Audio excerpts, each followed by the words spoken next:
Well, welcome everyone. It's good to see you. Welcome to 8th grade Siyum. A Siyum mark a culmination of some kind, from the verb lesayim, to finish or to complete, a point in one's life that deserves to be acknowledged and marked as special. As Jews, we have a blessing we say whenever we reach important moments, one which thank God for enlightening us, sustaining us, and bringing us forward to this present moment. Please join us as Mr. Ta leads us to sing of Shechianu. Baruch atah Adonai Eloheinu melech haolam shehechianu v'kimanu v'hegianu lazman hazeh. Baruch atah Adonai Eloheinu melech haolam shehechianu v'kimanu v'hegianu lazman hazeh.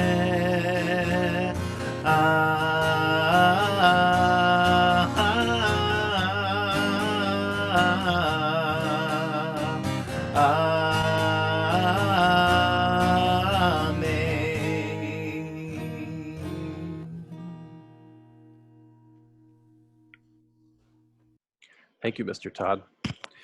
But this Siyum is not merely a culmination in the sense that it does not mark closure or an end.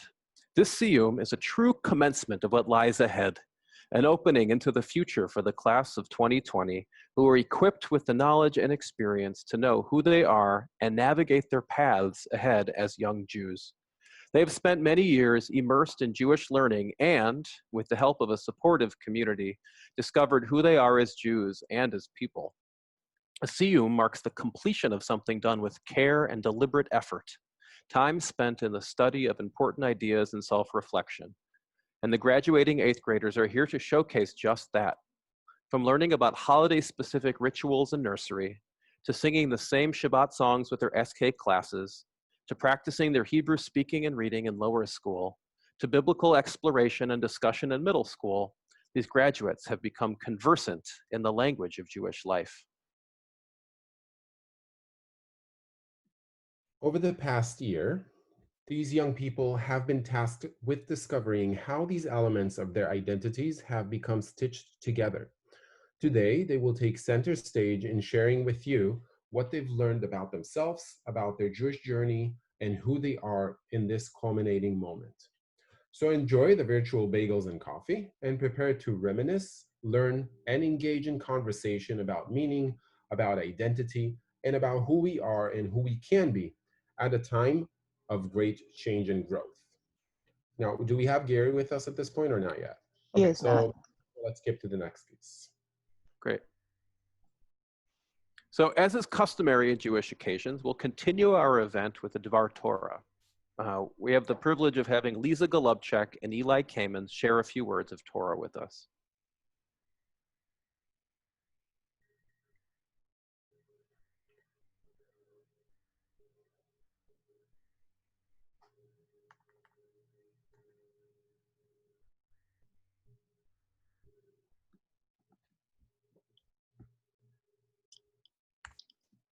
Danny, we can't hear the video.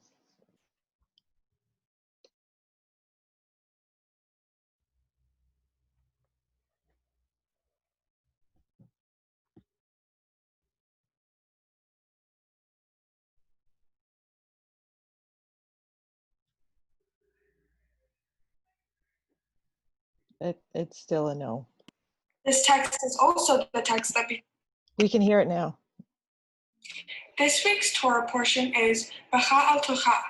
This parsha in the book of Numbers starts with Moses giving instructions to the priests about how to light the menorah in the Mishkan, the tabernacle.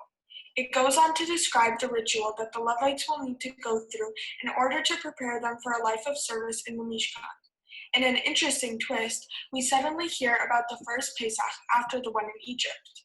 This text is also the text that becomes the law that Pesach should be celebrated annually on the 14th day of the first Hebrew month, the month of Nisan. This new rule created a problem, an unintended consequence, as all rules do. Since the Pesach can only be sacrificed when one is pure, What should those who aren't pure on the 14th day of Nisan do? Moses then amends the rule and adds a second Pesach a month later, for those who missed the first one. This is a beautiful example of the in-Torah interpretation of the laws in the Torah, and it also starts a long-lasting tradition in Judaism to continually amend the rules to fit the needs of time. The next piece in the Parsha describes the indications that the people of Israel will have to help them know when to start moving again towards the land of Israel and when to camp. There are two sets of signs. A godly one, the clouds that are covering the Mishkan will rise up, and the humanly one. The trumpets will sound. These trumpets will also be used to announce war and celebrate the Jewish festivals. After a long and boring description of who goes first when the trumpets are sound, which reminds of us the JK teachers trying to organize their students by order, the people of Israel finally get up and move. For the first time since they arrived at Mount Sinai, to put things in perspective, the people of Israel arrived at Mount Sinai in the book of Exodus chapter 16. They have been there for 2 years, or 2.5 books of the Torah. A long time. And now they are getting ready to move to the land. They don't know yet that they will spend 40 years in the desert. But the moment they start moving, they start complaining. And this is what they say. We remember the fish that we used to eat free in Egypt. The cucumbers, the melons, the leeks, the onions, and the garlic. Now our gullets are shriveled. There's nothing at all but this manna to look to. We found this to be very interesting from what we remember from our Jewish studies classes at Bernard Zell. The Israelites suffered in Egypt. They were slaves. Pharaoh took away all the baby boys and threw them in the Nile. What a horrible time to live in. Why then do the people of Israel suddenly remember this ideal place with free food? Before we discuss this further, let's see how Moses responds to the people's cries. He turns to God and says, "Did I conceive all this people? Did I bear them, that you should say to me, carry them in your bosom as a nurse carries an infant, to the land that you have promised on oath to their fathers? Where am I to get meat to give to all these people when they whine before me and say, 'Give us meat'? I cannot carry all this people by myself, for it is too much for me. If you would deal thus with me, kill me rather, I beg you, and let me see no more of my wretchedness." This is incredible. As we said, they just started moving away from Mount Sinai. The people complained, and Moses, the fearless leader that stood in front of Pharaoh and exclaimed, "Let my people go," is so desperate now that he begs God to kill him. What is happening here, and what can we learn from this story? We think that more than describing an event, this story teaches us something about people and about leadership. This story is chaotic because both sides here did not yet adjust to their role in this joint venture to reach the land of Israel. The people of Israel were getting food from the sky since they left Egypt, the manna, and yet they want more and need more, and they ask for meat in the middle of the desert. They romanticized the time in Egypt as if it was so good for them there. During this time, the Jews were not being grateful for what they had, and they were just being picky and asking for more. They did not realize that they had enough food. They got used to all the good that they had been receiving from the sky, a very natural human behavior aspect that today we reply to with the words hakarat hatov, acknowledging all the good that we do have. This is a very important Jewish value to hold on to during these hard times. As we reflect back on our 8th grade year, we wonder if after this year everyone is going to talk about what we didn't do instead of talking about what we did do. As a grade, we need to think about how lucky we have gotten assistance and guidance during these hard times. But even before that, we have done so much together throughout our journey at Bernard Zell. As a grade, that we cannot just ignore. We had a lock-in together and did fun activities together. We also achieved personal goals. Personally, I had my bar mitzvah earlier this year, and we got to see the last of our friends become bar or bat mitzvah. So when we are reflecting about our 8th grade year, let's not talk about not going to Israel and not having the operetta. Although that is very disappointing, let's talk about how much we have done and achieved as a grade. Unlike the Jewish people in the desert, let's be grateful for what we have, and let's remember all the amazing moments we spent together. And as for Moses, we notice that he never expected anything in return for his faithfulness. In Numbers 12:3, it says, "Now Moses was a very humble man, more so than any other man on earth." Again, we found a connection to our 8th grade year because we can look at it positively. When Moses was too tired from carrying the burden of all the people, he asked God to kill him, and God said no. God made a decision to have the community share the burden. When one person makes a mistake, that is something everyone has to carry. At the end of our parsha, Miriam is shut out for the camp for 7 days. Instead of Moses being the only one to fight for her return, the people share the burden. They protested by not moving. The text says the people did not march on until Miriam was readmitted, Numbers 12:15. We found that this also connected to our 8th grade year because we are all sharing the burden of not having a full experience. We learned that this is something we all carry, but we also share a ton of memories and lessons.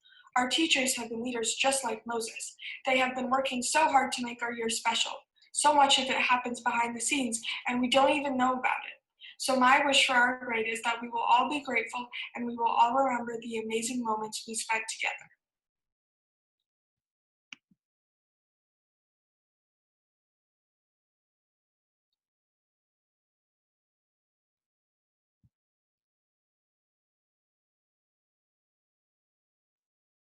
Thank you, Eli and Lisa. So as we mentioned before, 8th graders were challenged throughout this year to think about who they are as individuals and as Jews, and what factors have had an impact on shaping their identities. In order to share some of their thinking and engage in discussions, as Jews love to do, we will now split into breakout rooms, in which 8th graders will lead us in conversations about identity and how their Jewish journey at Bernard Zell has affected it. Each breakout room will have 4 to 5 families, and these rooms are going to be randomized. The students have prepared questions and some thoughts that they would like to share with you. And they really want to have you dig into these conversations and share not only about themselves, but also hear from you, parents, grandparents, family members, and loved ones, about what's meaningful to you and what contributes to your Jewish identity. So we encourage parents, children, guests, etc., to engage in meaningful, self-reflective conversation about who you are and why you are that way. Challenge each other to think and answer with honesty. You'll get more out of this conversation, we promise. We'll come back in about 15 minutes to conclude the event. And we ask that once you're in the room, that please turn on your cameras so everyone can see your faces as you engage in conversation. As I send you into breakout rooms, I'm going to continue trying to put grandparents with their grandkids. I'll do my best, but I cannot promise we will get all of you in the right spot.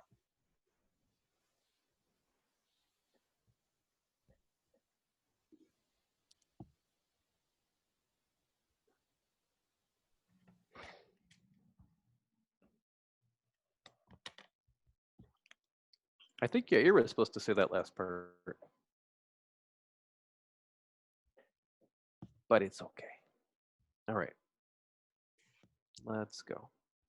Thank you for Eli and Yeah. Lisa. No, that was you. No, yeah. Are you going into this breakout room, or should I stay out of this breakout room? You're welcome to join them if you want, but you don't have to. You want to take a break, drink some coffee?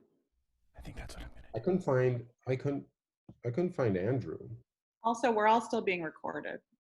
Yeah. That's good. Oh, there we go. Okay, so this one. This is 8. I'm not sure all the students have their own names.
Hey, Gilly.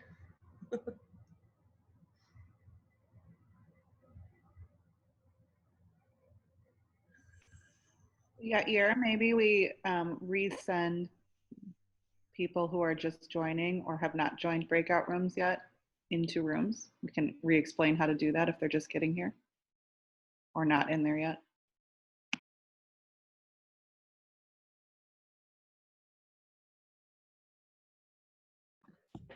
Yeah, just a second.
How do I send people who just arrived?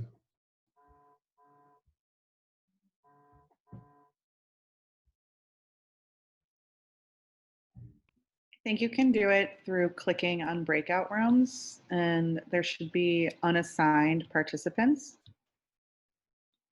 And then you can assign them to some rooms that are already made.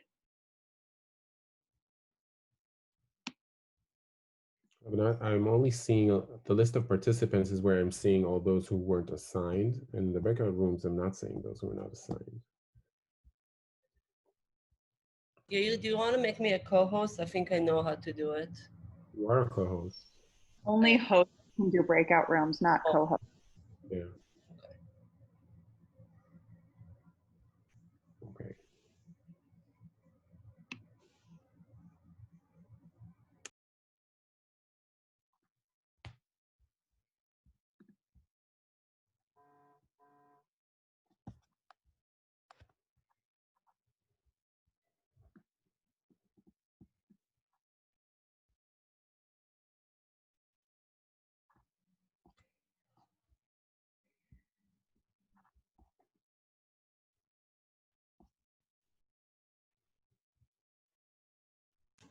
Yair, Mm-hmm. can you move Pam Kaplan to Lauren Altman room if you can? Which room is she in? I don't know. I just got a message.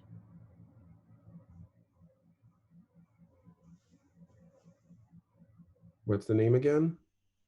Pam Kaplan to Lauren Altman.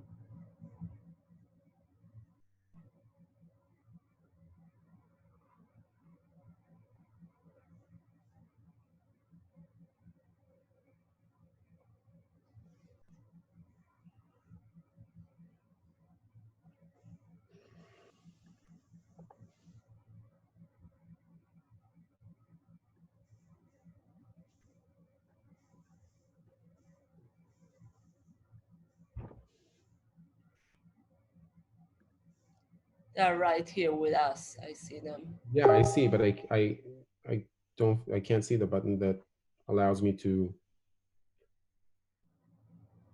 because they're not in the unassigned. Yeah.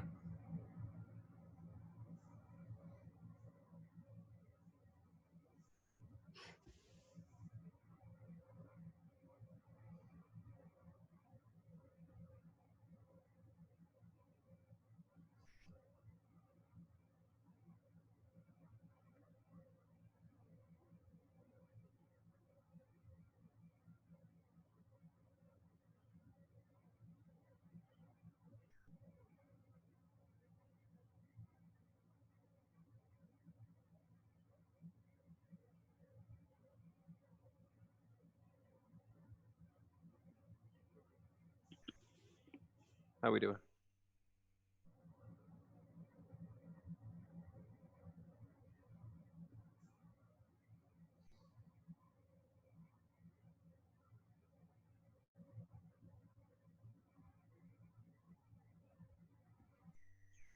Okay. For all the people that are out here just needing to get slotted into the right room?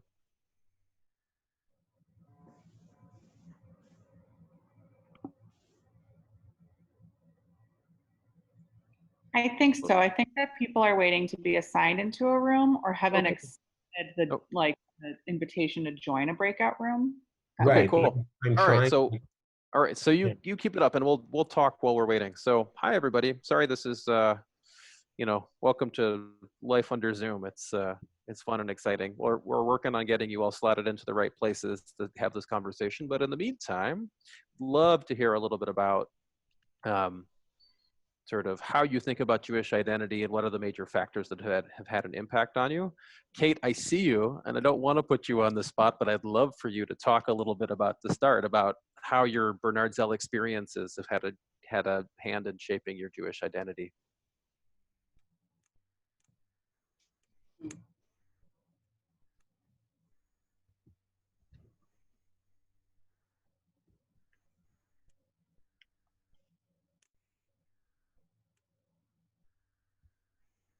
Okay. Um, so one thing about Bernard Zell that's impacted my Jewish identity was pretty much one moment that I remember and that I'm really proud of was at the Hanukkah Music Festival when I got to light a candle. It's something that I always wanted to do growing up, and it was really cool to get to do that and be a part of that. Does anyone else have any experiences, even if you're not a student, that have stood out to you at Bernard Zell?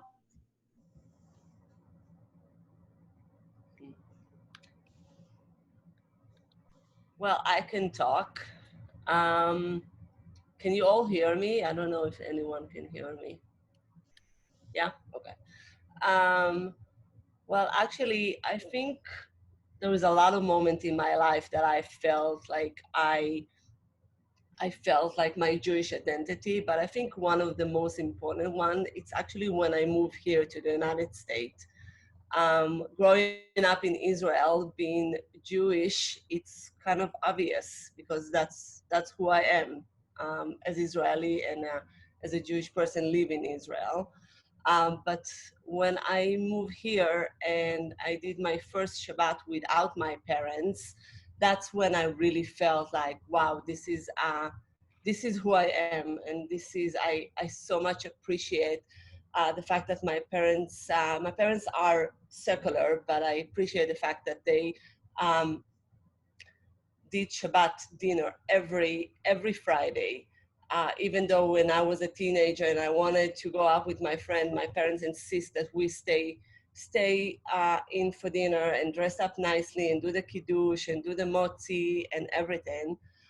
So when I came here and I did my first Shabbat with my friend, I said, "Wow, this is not obvious. This is who I am as a Jewish person."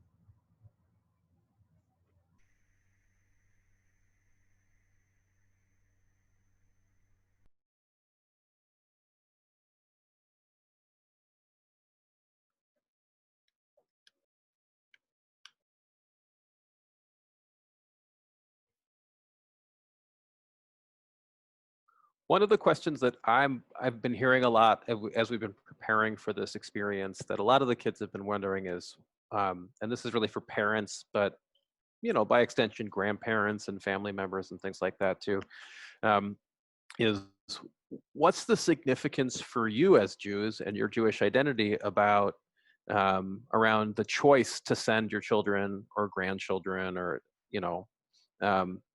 or maybe your children when they were younger to Jewish schools? What does that mean as an expression of your own identity that you chose to send or to support a child or grandchild in a Jewish parochial private school?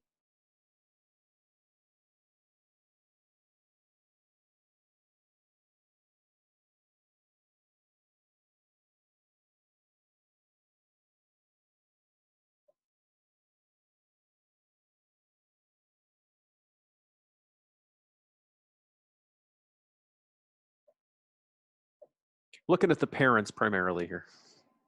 Sorry, Dina. And Matt, too, I'd love for you to chime in if you want. We can't. Oh. There you go.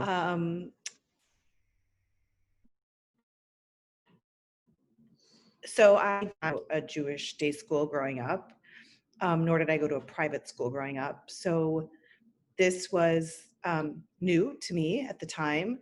And honestly, I remember thinking to myself growing up with a brother who played competitive sports and juggled Sunday school and Hebrew school and preparing for his bar mitzvah. My first kind of reaction was, oh, I get to avoid that possible spot of juggling, and it makes one less thing complicated to sort of, get everything done in the day during the week. So, and then it really, over all the years we've been at the school, has brought me back to Jewish life and, the values. So it's been great, all around great. I don't know if I really answered that the right way. No, it's great. Looks like we had a lot of people flooding back in. Oh, okay.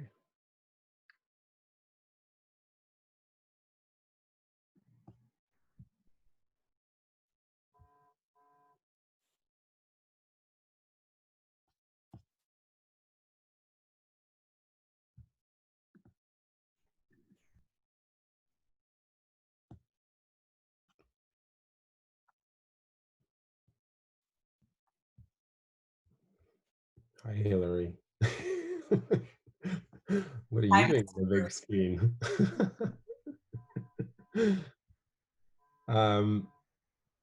Miss S, are you with us? I'm Let's back get- from my breakout Okay. room. Yes. Great, Cool. wonderful. Let's give it just another second so everyone can get back in, and then let's continue with the program. Mm,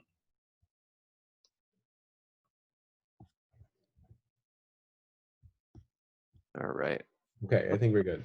let's go. Welcome Okay, back. thank you everyone, and I apologize for those who couldn't get to the room they wanted. It's a little more complicated than it seems. It seems like there were many interesting conversations though. One of the most profound ways of connecting to Judaism is through music. When the class of 2020 was in 5th grade, they were introduced to a Mr. Todd, not knowing who he was, but letting themselves explore something new. Mr. Todd taught them a few prayers from Hallel. We have a recording of them singing it in 5th grade. We're gonna play the recording now. Try to recognize your child's voice.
The class of 2020 has since grown, but the melodies of 5th grade live on in their hearts.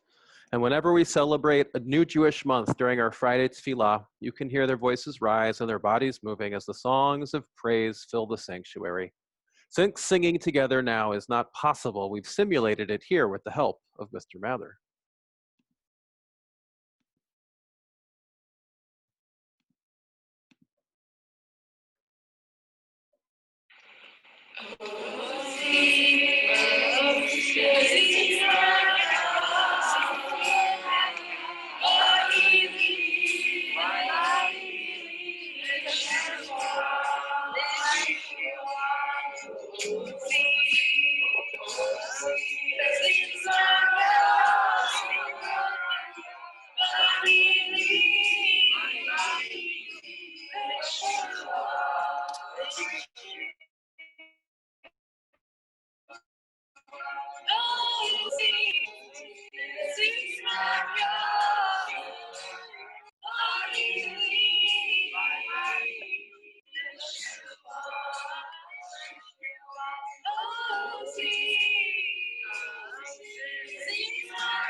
This is wonderful. To the class of 2020, the songs you sang at BZ will stay with you for a long time. They are part of your Jewish identity, and we hope that you carry them with you for years to come. We're living at a time where differences are being emphasized over similarities, a time when if you are not one of us, you are against us. Judaism teaches us the opposite. We welcome the dispute, we ask for the argument, and we are tasked with supporting the other. Because we know that difference makes us grow, they help us become better people. And we hope that that the songs that you sang here will become songs of hope for yourselves and for those around you. We will conclude with two prayers that carry a lot of meaning in them, the Misha Berach and the blessing for the children. Misha Berach is an ancient prayer for the sick. A few years ago, the Jewish singer Debbie Friedman introduced the melody to this song and changed the words a bit. The melody took hold in the Jewish community around the world and has become one of the cornerstones of the service. Unfortunately, this prayer has become ever so important lately. As we sing it together, please feel free to write the names of the people you know that might need healing in the chat, and we will read those names as we sing Misha Berach.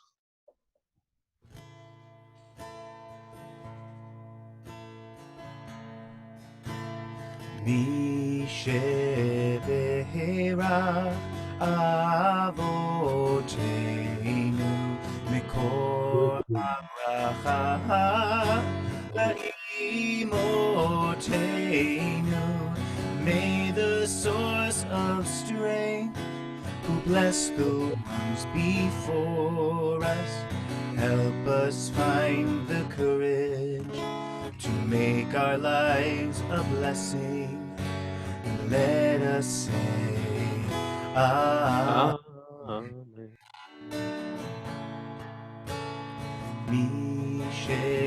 משבהרה אמותינו מקור הברכה לאבותינו.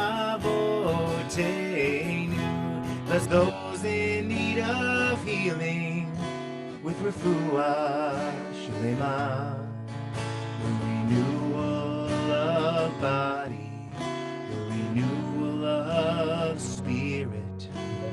Let us say Amen.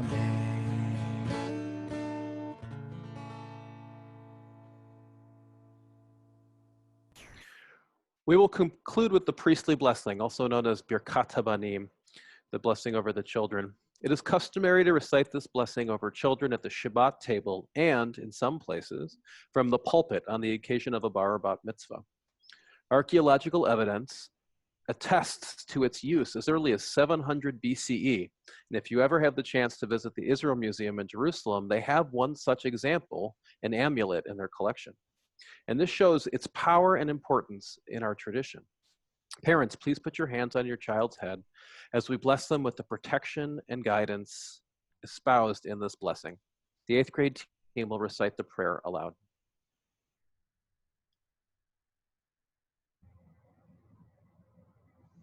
Yasimcha Elohim ke'Ephraim ve'chemenashe. May you be like Ephraim and Manasseh. Yasimech Elohim kesara Rivka Rachel veLeah. May you be like Sarah, Rebecca, Rachel, and Leah. יברכך השם וישמרך.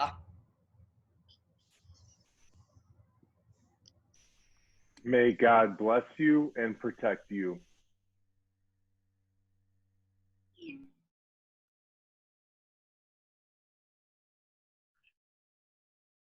I think surely have a problem. I will say it. Ya'er Hashem panav elecha. יאר אדוני פניו אליך ויחונקה. May God show you favor and be gracious to you.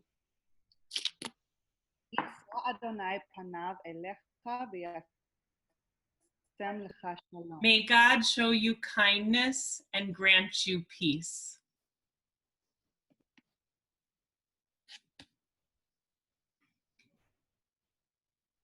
I'd like to take just a moment to thank all of you for coming to this first part this morning to our Siyum.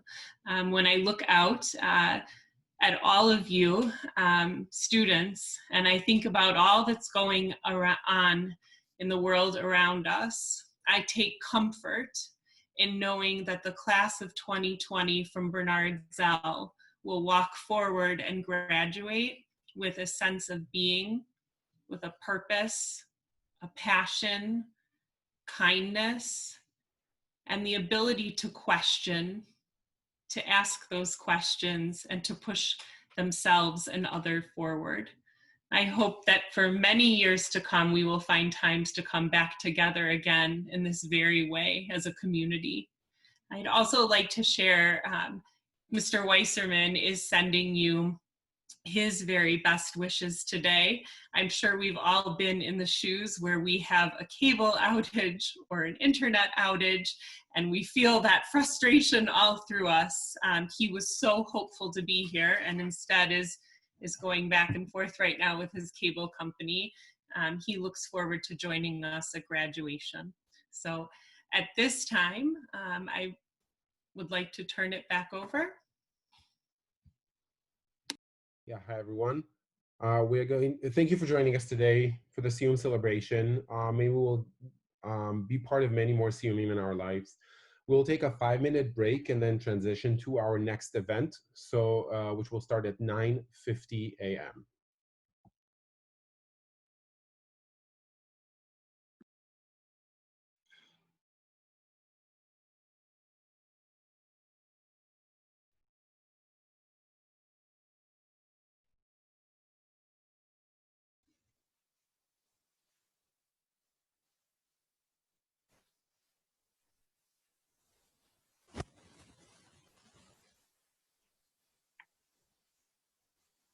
Danny, are you there?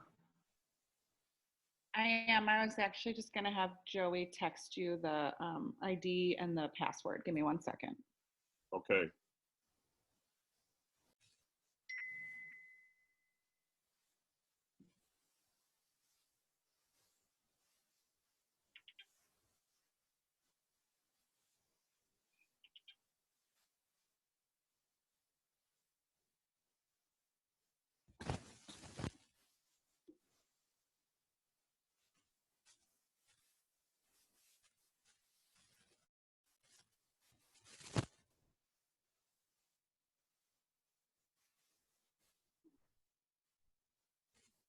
Oh, he got in.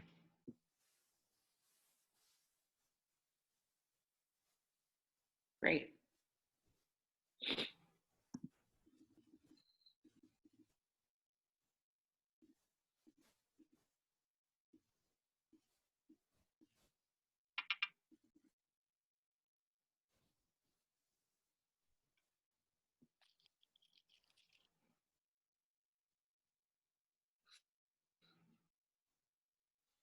While we're waiting, I just want to thank everyone, of course, from coming. And I'm Mr. Becker, the Performing Arts Director, and just wanted to let you know we're looking forward next week to sharing a variety of operetta-related things for you. We have recordings of both casts of the show that you'll be able to listen to for forever, for years to come. And it has been a joy to put those together and hear the amazing voices of our students. And you'll also get the program that will have a lot of fun surprises within it. We have a sibling cast video coming your way, which literally has made Ms. Dunn and I laugh out loud as we have been putting it together, because there have been so many fun things that the students and parents, thank you, because I know you have facilitated a lot of it, putting that together. So we have all that coming at you next week, as well as another surprise that I will keep a surprise. But thank you to the students for taking the time to record all those things, and all the emails that I've been sending that ask them to redo it multiple times just so that we can get it in an awesome state. They've been real troopers, and appreciate everybody who has helped them video things as well. For the mini videos we've requested over the past couple weeks to make all of these events as special as we can for our students. So just wanted to kind of jump in there since we had a couple of moments and give my appreciation, and also have it kind of be a little teaser for some fun things coming up next week, in addition to graduation, as if that wasn't special and amazing enough. Hopefully we can make it even more amazing with those things.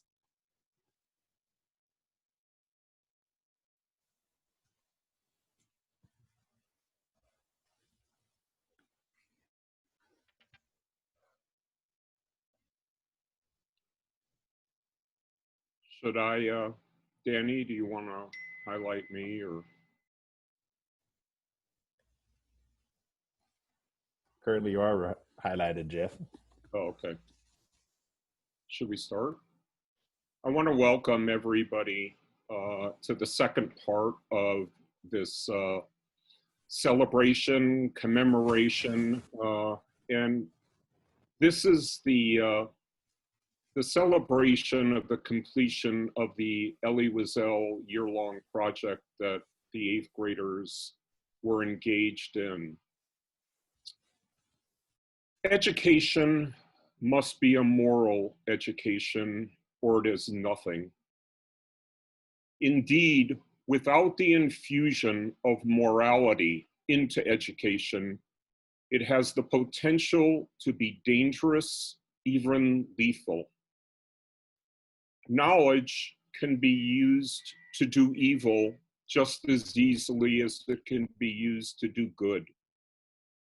On January 20th, 1942, 15 high-ranking Nazis met in an idyllic setting, a beautiful villa along the shore of Wannsee Lake, to discuss the planning and implementation of the mass murder of Jews throughout Europe, the final solution.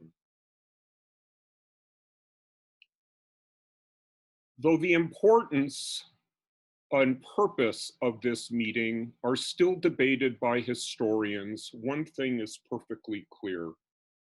The men who attended this meeting were highly educated. Of the 15 men present, 8 held doctoral degrees. In other words, more than half of the participants had attained the level of education possible. Yet even this level of education did not inoculate them from engaging in a discussion that led to the death of millions. The edited version of the transcript of the meeting was discovered after the war. It revealed that the participants discussed the genocide as if they were discussing the weather, emotionless and matter of fact. Not one of these so-called highly educated participants even raised the question about the ethics behind a decision about the murder of millions. If one can even detect a hint of debate, it was more about how to implement the final solution with greater efficiency. This meeting and other actions by highly educated Nazi doctors, lawyers, and engineers, nurses, judges during the Holocaust raises important questions about the entire nature of education.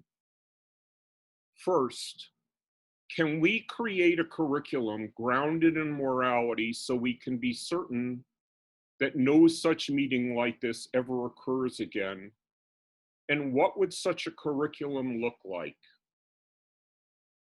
Second, for Jewish day schools in particular, is there a specific body of Jewish texts and thinking that could serve as the basis for a curriculum that is grounded in ethical and moral behavior?